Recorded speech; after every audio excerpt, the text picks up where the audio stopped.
Welcome back to Midday. We are talking Boogie the Bridge. We're talking Run Club. And of course, we have the experts joining us today. Yes, we've got Joe Barry on the far end, who of course is no stranger to Midday, Run Club founder. And we also have Karen Henning, who is the race director, right, for Boogie the Bridge. Yes. That's an accurate title, I think. Yeah. All things Boogie when it comes to everything, right? Thanks for being here, Karen. Really appreciate that. Joe, let's talk first of all with you about Boogie itself. Yes. I know we all know what Boogie is, but maybe for those that aren't sure, are kind of just learning about Boogie the Bridge, what exactly is the event? That's a great question, because I think it's still misunderstood by people who've never attended before. And the history is, you know, long and amazing now. We're going into year 22, I think. Yeah. Seriously? Yeah. Oh my goodness. Which is amazing to us. It's extremely full days for Karen and I right now. Very full. Because it's growing so much, and it's just a lovely community health project. We call it Boogie Our Heart Project. Oh, I like that. Yeah, so the original sort of Boogie, we had 68 participants, and it was a community development project that I was doing at my social work program with 3 other amazing women, and we just wanted to do something that was for the community.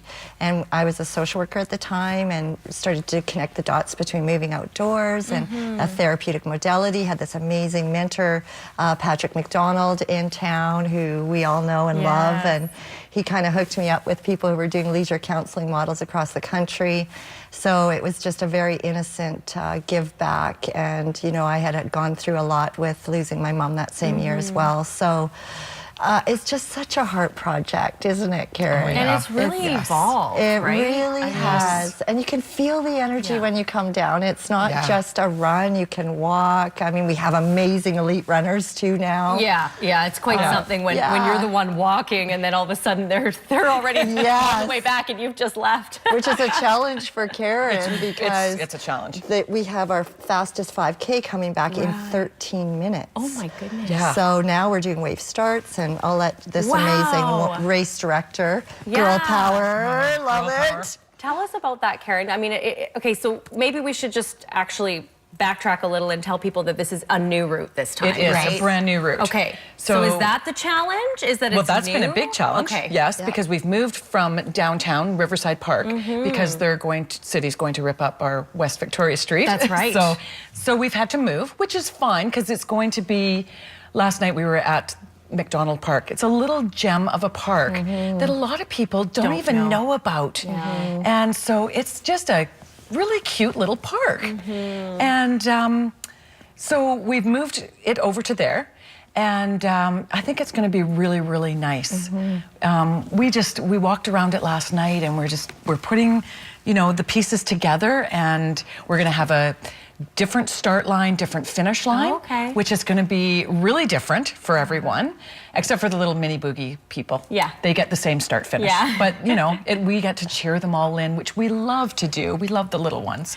And it's funny, because as you're saying all this, and you say you were walking around, you know, last night and looking at different parts of the park, it's kind of hard, or maybe it's not, hard to visualize because you haven't done it there before, right? So I found it really easy actually last night when we were walking around.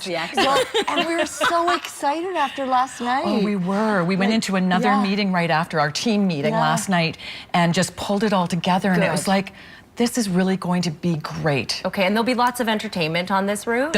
We're trying to get that. We still are looking for entertainment, so that if anybody, you know, out there just plays the guitar or wants to sing, or, you know, has a boombox and wants to come out and just volunteer, that would be wonderful too. So we are looking for some more entertainment along the route. We do have some lined up, but it's always nice to have more. It'll be fun too, because the North Shore is going to get a little bit of love from this event. I mean, you know, you do cross to the North Shore, of course, every year over the Overlanders, but now it's there. It's in the heart. It's in the heart. It is. That's right. It's a perfect day to come on, because we were doing so much planning with the North Shore yesterday, and every time we're down there, the people are coming out of their houses and they're like, we're so excited to have Boogie. So a big shout out to the North Shore. Yeah, I'm a total North Shore girl my whole life. Love that. So I'm super stoked to be on the North Shore. You're going home. Yeah, I really am. And the people coming out, hey Karen, yesterday. But even the businesses that I've approached just to let them know that we're shutting down the corridor of Tronquil Road right from the overpass down to Redbeard.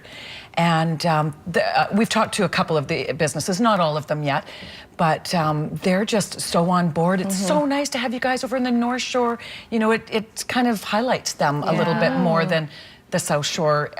Not always getting everything, but it's just kind of nice to move it for a couple of years. A little bit different. Yeah. So do you have a time frame on that? Is this the only year it'll be moved? No, it'll be for 2 years for sure, because they're predicting if everything goes right, September of 2020, then West Victoria Street opens up. So it's nice that there is another location that we can host this, though. You're not scrambling trying to figure out, oh goodness, how are we gonna get people to run up Aberdeen or like Pacific Way or something? That would be awful. That would be a challenge. I don't think they'd like that. No, I don't think that you get very many people out. That's fantastic. There's a definite feeling about the North Shore. Like we're just so. It'll be interesting to see after we do it for 2 years what happens. Because it's definitely the whole community is very heart centered. Like I just couldn't believe we had the neighbors out yesterday, and maybe this will be and you know what, really quite something. I think it's going to. And as far as events go, always sort of the regular places, like Karen and her team, like it's a whole team now that puts that route together. Yeah, it's not just me. With the city of Kamloops, which has been amazing, but the route is very unique too. It's different, and it's just a good feel thing. So if you don't want a boogie, come down and cheer. It's just as fun. It's just as fun. Absolutely. Okay, ladies, thank you. We're not done with you yet because we want you to stick around because we want to talk a little bit about Run Club and sort of the training that goes into this as well. So we'll be back in a moment. But CFJC TV Boogie the Bridge event, of course, is on April 28th. Make sure you sign up. There's the information on the screen. We are back in a couple of minutes. Don't go anywhere.